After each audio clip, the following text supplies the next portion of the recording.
Hey everybody, the gardens at the ranch are looking spectacular right now, and today I wanted to take you on a quick tour of another area that's kind of newer for the ranch. So we've introduced this whole new children's garden. It used to be my front yard. We've opened it up to the public. Now as we go into the garden, a lot of this is fresh, as this is a new garden for customers to enjoy. We've been adding a lot of new plants and we still have a lot of empty spaces. This is going to be our lily feature here. So we have various lilies.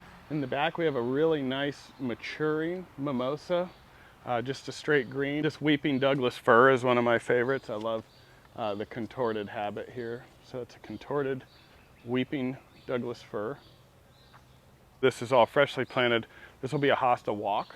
You know, come next year and the following year, this will get better and better with, you know, probably 30 to 50 named varieties just in this stretch alone. Emmett's pumpkin, Japanese maple in the back, turns brilliant orange in the fall.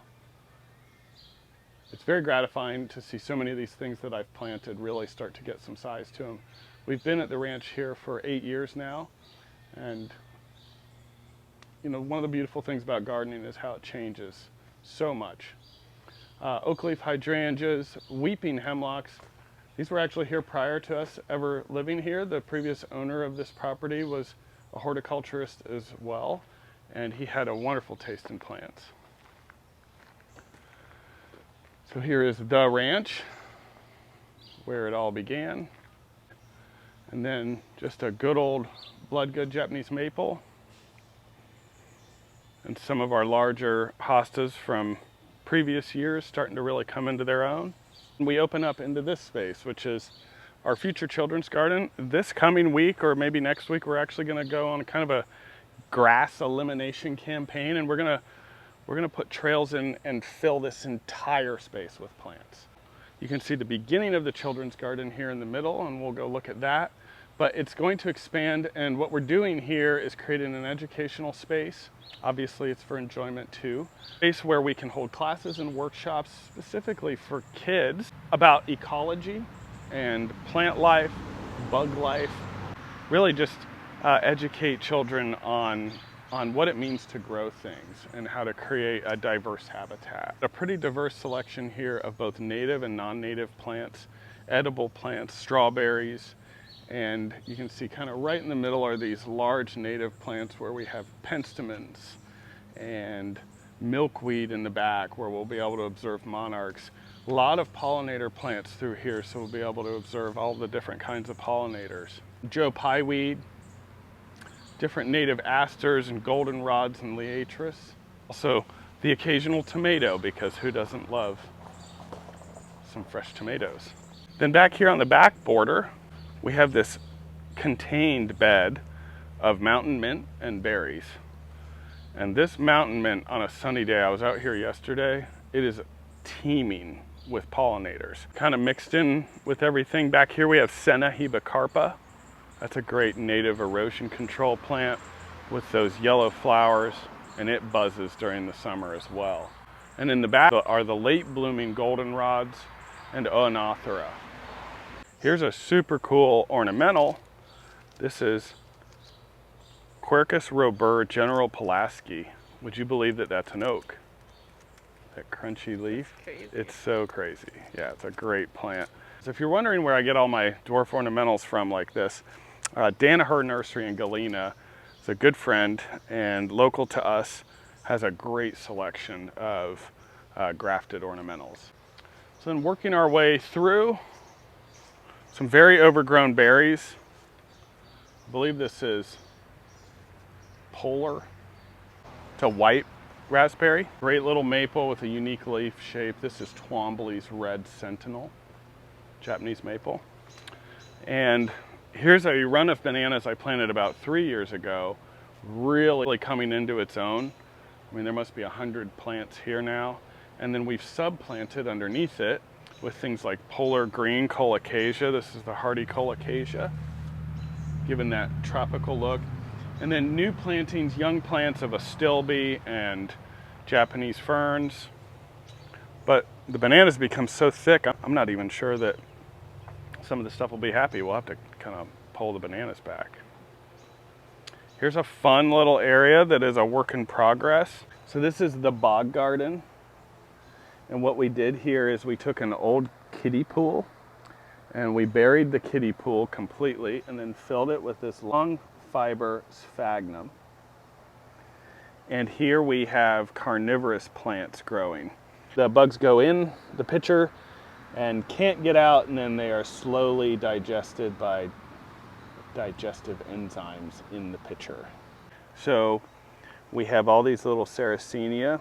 We'll very likely add more of them, but this is all freshly planted in the past couple, 3 weeks. And I also seeded in some sundews.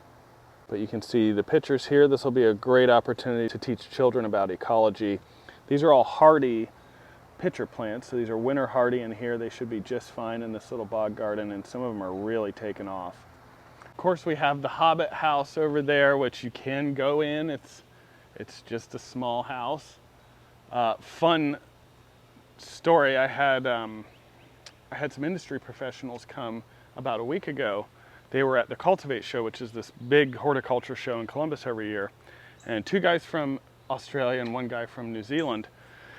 So I took them on a tour of the grounds and showed them everything, and we're having fun talking shop, as you do with other professionals. And we came around here, I said, oh, you know, Richard, there's a little slice of New Zealand right there. There's my take on the Hobbit house. And he actually said he had provided all of the plants for the first Lord of the Rings movie.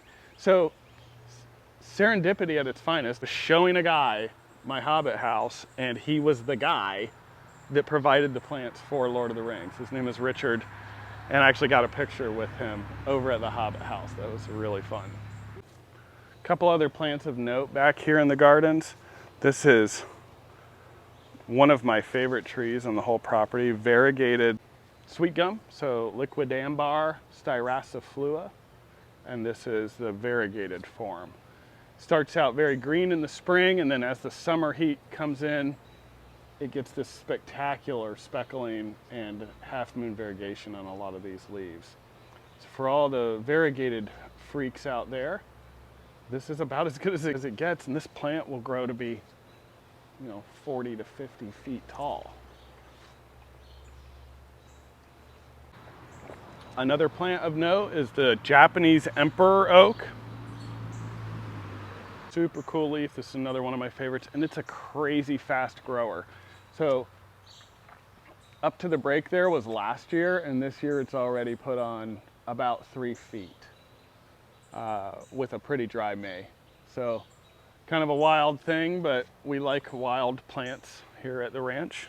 Ruby Falls, variegated redbud. Pest damage has just been awful this year. I don't know if it was the mild winter we had or what, but a lot of riddling of the leaves. But that's the nature of gardening. Still a beautiful plant. I don't hold it against it. Here's a really cool plant that's just getting some size to it. This is Magnolia macrocarpa, or the big leaf magnolia. This is a native as well. A really, really nice big plant. And here are the incredible, gigantic hardy bananas that have been here for years. Underneath it, we have a seedling Acer from my friend Bill, just a beautiful Japanese maple. And then here, kind of in its summer color, it's not as showy as it was in the spring, but this is a beautiful representation of a flamethrower redbud. And you can see the new growth is that bright red, but in the spring this thing is just gold. It's gorgeous. So there's a quick tour of the children's garden. I hope you had fun. Look for more garden tours. We have a lot of different planted spaces here at the ranch. We really enjoy that component of what we do, and I've enjoyed showing you. So we'll see you next time.